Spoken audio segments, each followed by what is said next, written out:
Let's talk about why the narrow path hurts the flesh but heals the soul.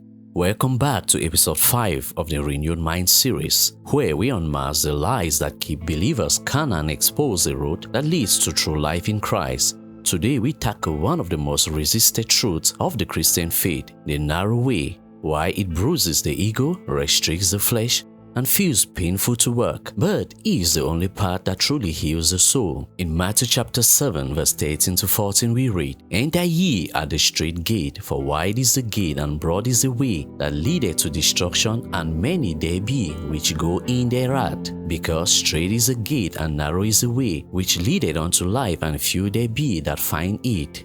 The narrow way demands the crucifixion of the flesh, the suppression of the flesh. The flesh, your sinful nature, hates limits. It loves freedom, applause, attention, and indulgence. But the narrow way is not built to accommodate the flesh. It's built to crucify it. Galatians 5:24 says, "And they that are Christ have crucified the flesh with the affections and lusts." To walk the narrow way means no fornication, even if the world celebrates it. No pride, even if culture calls it confidence. No greed, even if it's baptized in business. The cross is narrow, and so is a path that leads to eternal life. Number 2, the narrow way strips you of self-lordship. Jesus did not say, "Accept me and add me to your plans." He said, "If any man will come after me, let him deny himself and take up his cross daily and follow me." Luke 9:23. The narrow way is not just about avoiding sin, it's about surrendering control. You no longer decide your truth, your timing, your purpose. The will of God becomes your compass.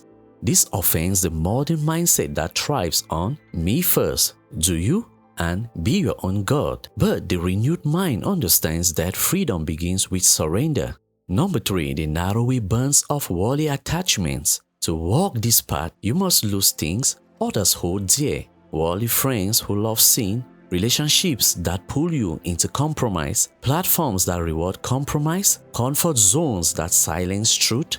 The Apostle Paul in Philippians 3:7-9 said, "But what things were gained to me, those I counted loss for Christ. Yea, doubtless, and I count all things but loss for the excellency of the knowledge of Christ Jesus my Lord, for whom I have suffered the loss of all things, and do count them but dung, that I may win Christ, and being found in him, not having my own righteousness, which is of the law, but that which is through the faith of Christ, the righteousness which is of God by faith." Living this way, the world will call you too deep, too intense, or legalistic. But you are not trying to be popular, you're trying to be pure.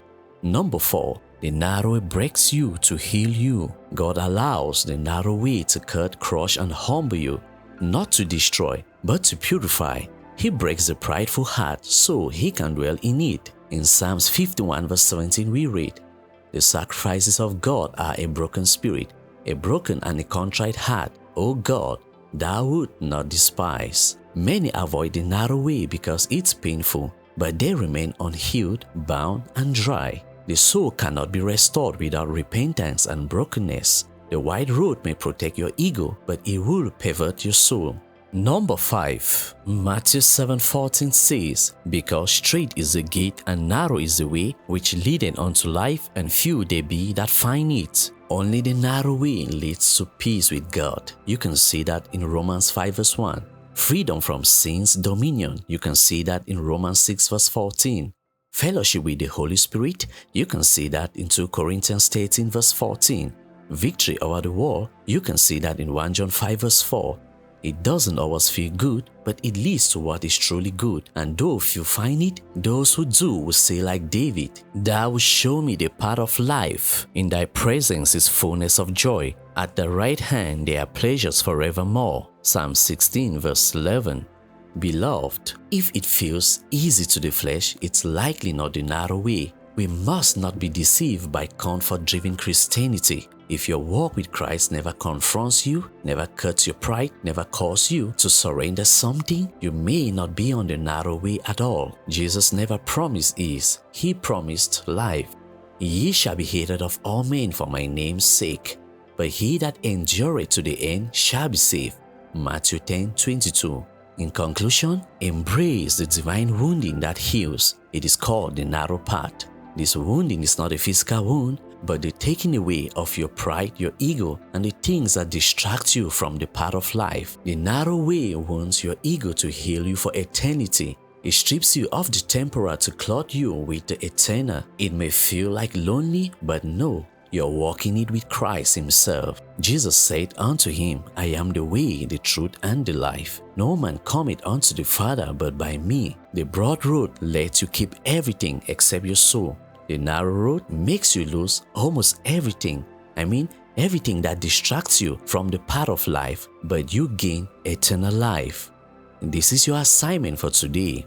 Why does the narrow way hurt the flesh? And how does that pain produce spiritual healing and eternal reward? Kindly leave your thoughts and answers in the comment section below. If this has brought some clarity to your soul, be sure to give this video a like, subscribe for more, and turn on the notification bell icon. Stay tuned for more, share with someone, and see you in the next episode.